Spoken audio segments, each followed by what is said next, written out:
Good evening pala mga ka-Anghelo University TV. Tara, ito kain na naman tayo at ating totong nababagay sa ating ulam na inihaw na pork chop. So yun guys. Pray.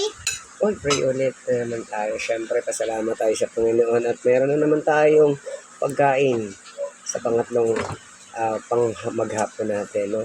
So, syempre, pasalamatan natin guys ang ating Panginoon. Ama, salamat po sa pagkain. Ibigay mo po sa amin.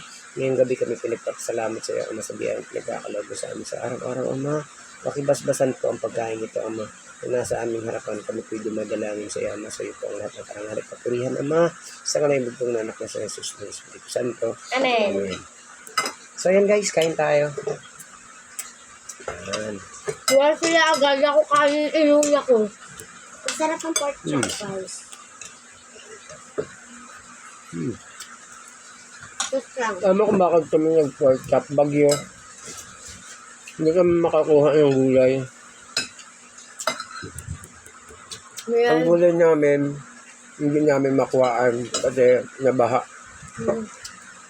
Kaya guys, kain muna kami ng... Nalate na din si Papa kumuha ng gulay kasi umulan bigla. Hindi rin talaga late kasi nga bagyo nga may baha na yung ating Taniman. Parang gusto ko magkamay. Kamay ka. Ikaw, sarap magkamay. Ano daw? Sarap daw magkamay.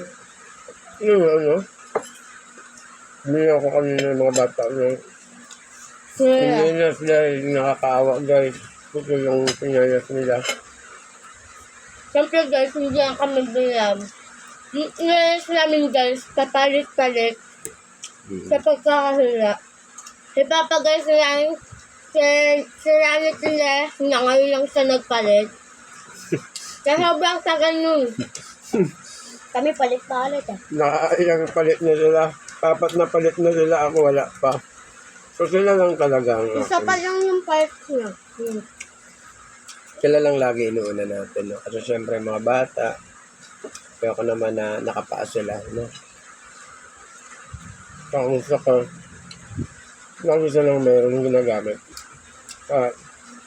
Inuuna ko talaga yung mga anak ko, kahit ako wala.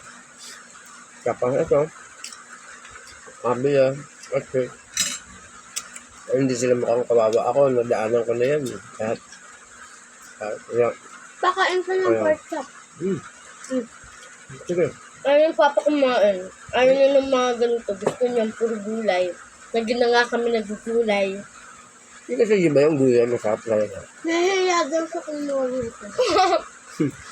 Hindi ko muna, pero sabi. So guys, kain tayo talaga ha.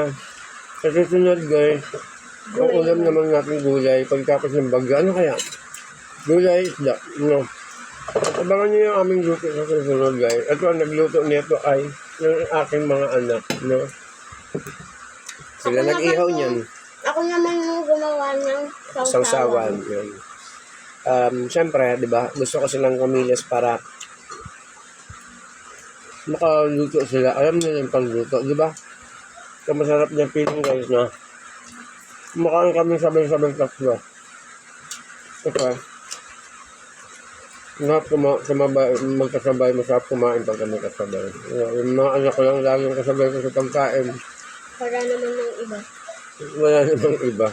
Yun. Wala naman siyang asawa. Siyempre, dahil malakas ang ulan at may bagyo at ang hangin, dito na kami sa loob ng bahay. Hindi na kami lalabas. Dito na kami at mag-aantay ng panibagong umaga. Siyempre, mag-pray tayo kay God sa pagtulog at pagising. Lagi tayo magpasalamat dahil tayo binibigyan lagi ng lakas at ng biyaya nagmumula sa Kanya. Ayun guys, maraming salamat sa inyo. Nabitin ako! Nabitin yung anak ko. So let's go guys. Maraming salamat. I love you all. Support my channel, Anghelo University TV. Bye-bye!